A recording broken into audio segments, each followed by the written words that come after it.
I call this project the 1 hour blouse because from cutout to finished product, it takes about an hour.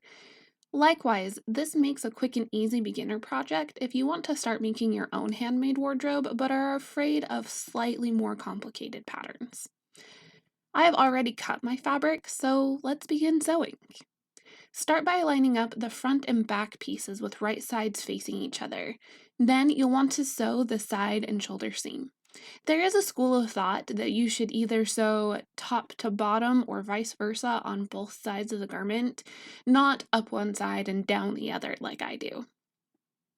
This is probably due to the fact that the feed dogs cause the bottom fabric to stretch slightly because it's being actively pulled through the machine. But unless I'm trying to be super precise in my sewing or am trying to ease one fabric to match another, I don't typically follow this rule. Next, you'll want to hem the bottom and neckline of the shirt. Typically, I go for a quarter or an eighth of an inch rolled hem. The smaller you make it, the easier it is to turn around the curves.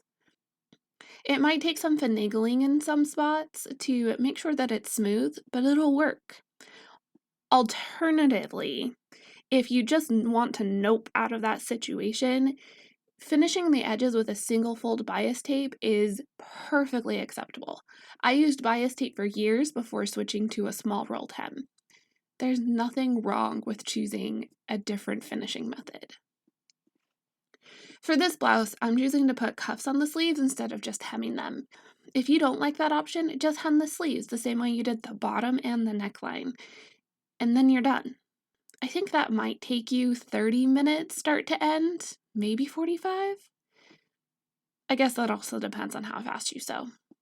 You'll want to start by sewing the cuffs into a tube, then pinning the right side of the cuff to the wrong side of the fabric at the sleeve. I like to match up the seams at the underarm point just to make sure that it looks nice and clean when finished.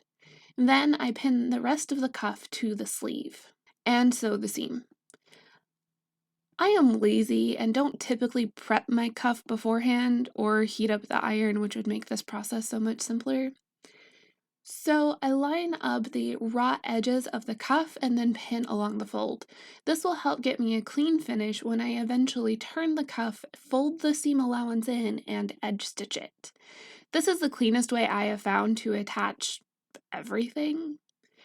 It allows the stitching on the right side to look amazing and make sure that I've completely caught the fabric underneath. Basically, this is my no-fail way of putting on cuffs, waistbands, collars, pretty much anything that I care about that I want to look nice.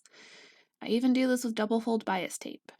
Again, you can stop here if you don't want to continue on with this process and like the way that this looks, but I like to fold up the cuff, and to make sure that it stays, I put a tacking stitch at the bottom where the seam is, and then also at the top, just to make sure everything stays nice and where I want it and doesn't get all weird. And with that, you're done. You have a blouse.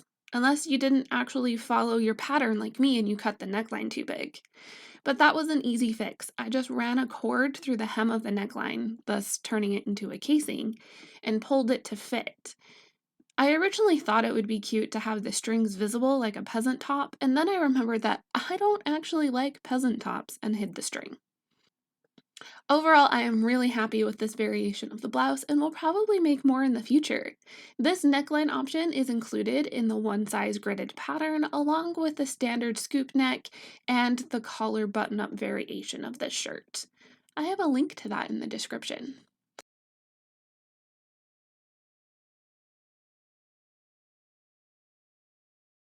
So you've made the 1 hour blouse at this point. I'm just assuming. And you're ready to up your game a little bit, learn a few new things. May I be so bold as to suggest a button-up? This is the same base pattern as the 1 hour blouse, which makes sense because it's the same video. So nothing terribly new, unless you count the collar, but that's really not as intimidating as you think. You've learned all of the steps you need to set it in. Believe it or not, you have. So let's just go do it. Start by interfacing one of the two pieces of both the upper and lower collar. Typically, I like to roughly cut out the shape of my interfacing to what I need it to be, press it onto my pieces, and then cut around the pieces. This is just the best way I have found to make sure that everything is lined up and doesn't get off while ironing. Start by sewing the upper collar with right sides together. Clip the corners and cut along the curved seam at the top to help it turn nicely. Then I fold the upper and lower collars in half to mark the center with a pin. This will help you line everything else up. Sandwich the upper collar between the two lower collar pieces, lining up the center pin, and then you can pin the rest of the collar. Go slow when you sew the tight curves on the lower collar. This will help you get a smooth seam.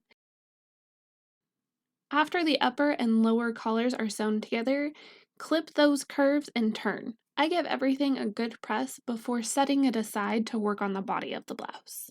Start by sewing the right side of the button placket to the wrong side of the front bodice piece. Then you'll want to turn the placket so it encases the raw edge of the blouse, then fold the raw edge of the placket under and pin. How many times did I just say raw edge? After everything is pinned, sew it into place with a nice clean edge stitch.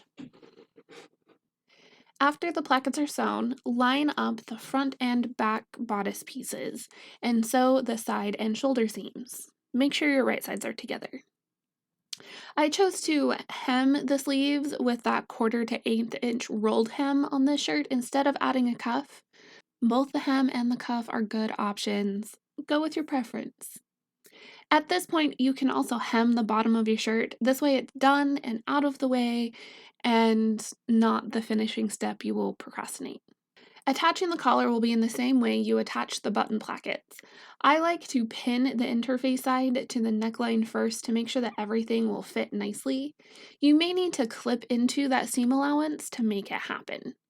If this intimidates you, you can sew a basting stitch to show where your stitch line is so you don't accidentally cut past that. This step may be necessary because the collar is stabilized with that interfacing, and the collar most definitely isn't. It's like 80% bias, which stretches beyond belief. But it'll fit, I promise. Just use lots of pins, go slow, redo it if you need to. You'll be fine. And now we have a shirt! Okay, not quite. It still needs buttons and buttonholes, which are the bane of my existence and the finishing step that I literally will procrastinate for weeks, while it mocks me from its place on my dress form. Until one day, in a fit of ambition, I just do the thing, which usually includes being hyper-focused and forgetting to film, which is totally what happened and why you're now staring at a blank screen because there is literally no footage of this step. But this also marks the shirt as done and wearable, which is what you need from a shirt. So I'll take it. And I will see you guys on Monday for a new video and live on Thursday. Bye, friends!